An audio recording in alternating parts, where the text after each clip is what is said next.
Vintage radio appreciators. I'm going to try to do this in one take. Hey, I put Grandma's radio back together, and so it's cleaned, it's restored, it works good. I'm just going to talk about some of the these radios. Many of them were made by Sensei. They're Japanese, and they come in many different forms. Although you're not seeing many of them these days. The rare ones have the wood cabinets. Many had plastic cabinets. There's an AM, FM shortwave version, an AM shortwave version. They all kind of have some similarities. One is basically the mid-century look, which is just awesome.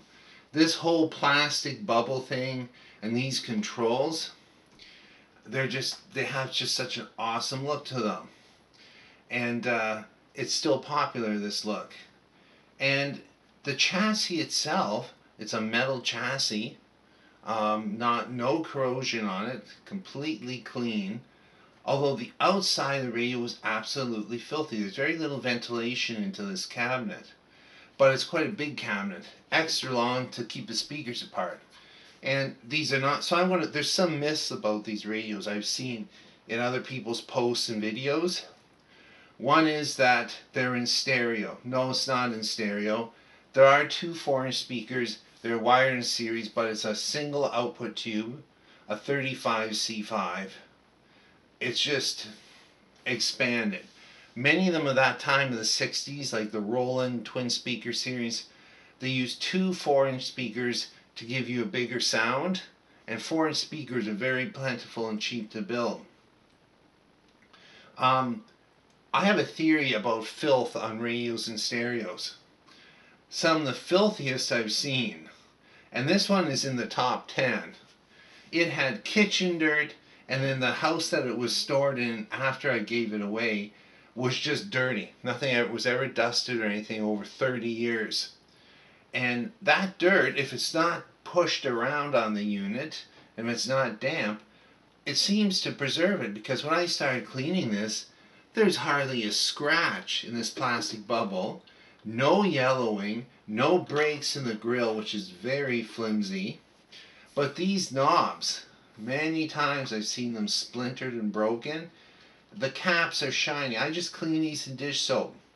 Just in a yogurt container dish soap with a toothbrush. Came up so nice. The wooden cabinet, whatever they made this finish out of, is some kind of particle board, but it's actually a photograph finish. So this is like, I put it, it's not real wood grain, believe it at that.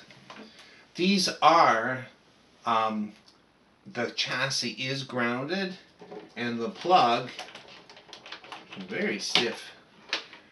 It's not a polarized plug. So there's a chance that some way that you put it in, you're going to end up with the chassis grounded. They did remarkable steps to make sure that didn't get out and hurt anyone. Like the screws have nylon caps on them. So you know the screws in the chassis, you can't get a shock from them.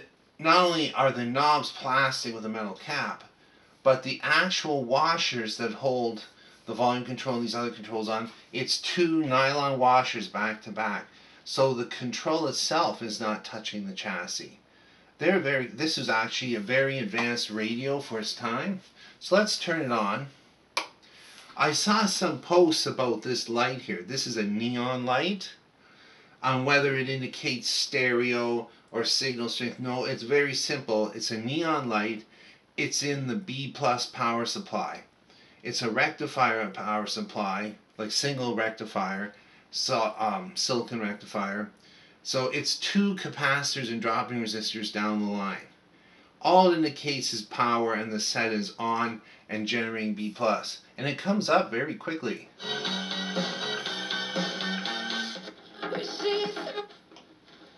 The FM is really good. I don't want to get any copyright violation. Even distant stations it can get. We'll switch to AM. AM is not quite as good, but I get some. The This is Good Morning Hamilton. Rick waking you up on another... And the AM actually sounds really good because of the twin speakers. If you look at the design of the chassis, it was built for FM. The AM stage is somewhat compromised. It's basically 2 tubes. So it does have AM, but it might sound like it needs alignment or a better antenna. It's just that way. It's not as strong. The FM stage is incredible. These, for whatever reason, worked and worked and worked. So many of them are still around and they somewhat still work, even 60 years down the line. Except for one weakness, the volume control. Every one that I've worked on, the volume control is shot.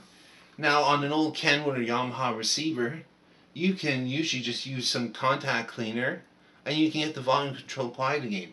Not on these. So I took the volume control out, separated. I don't have it, it's in the garbage now, but the actual carbon track was worn right through to the plastic behind. So think about this. This was turned off and on for decades, every day. It obviously wore through. Some, maybe stereo systems weren't played as much, hard to say. It's hard to find a good 500K control audio taper with this type of shaft. I had to do some modifications on the shaft to get it to fit this knob. A little bit of,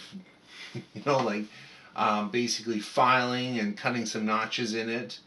But I actually used a new control, a reproduction one. And if you ever need a control that's the right audio taper and value, Tube Depot has them. They're actually like real 500K and 1 meg audio taper for guitar amps, things like that. Perfect value for here. So that nice and smooth. Shuts off nicely. So anyway, Grandma's radio is back and working. Sometimes I'm not sure what to do with these because this is one of the things about tube radios these days. I didn't pay much for this. I put about 8 hours into it in parts to get it working, to get it looking nice. I think it's worth 50 or 60 bucks. I actually sell some stuff at an antique booth in one of these antique malls. I think I'd get 60, and then of course there'd be the cost of selling there. That's not a lot for my time. It makes me worth about $4 an hour. And I'm finding with tube radios, the demand for them, the generation that collected them, tell me I'm wrong in the comments, please. The generation that collected these, they're not collecting anymore. They're trying to get rid of at high prices. And it's kind of a neat time in that you can buy something like this at an estate sale very reasonably. But you gotta buy it because you like it. This one I didn't buy it so much for resale, but because of what it was. Somewhere down the road, somebody else might buy it and they'll enjoy it. It should last like another 50 years. But tube radios in general, I'm going to do another one about stereo equipment. I'm really beginning to question if it's worth restoring stuff, at least from the point of view as a business. We'll talk about that more. Thanks for watching and listening.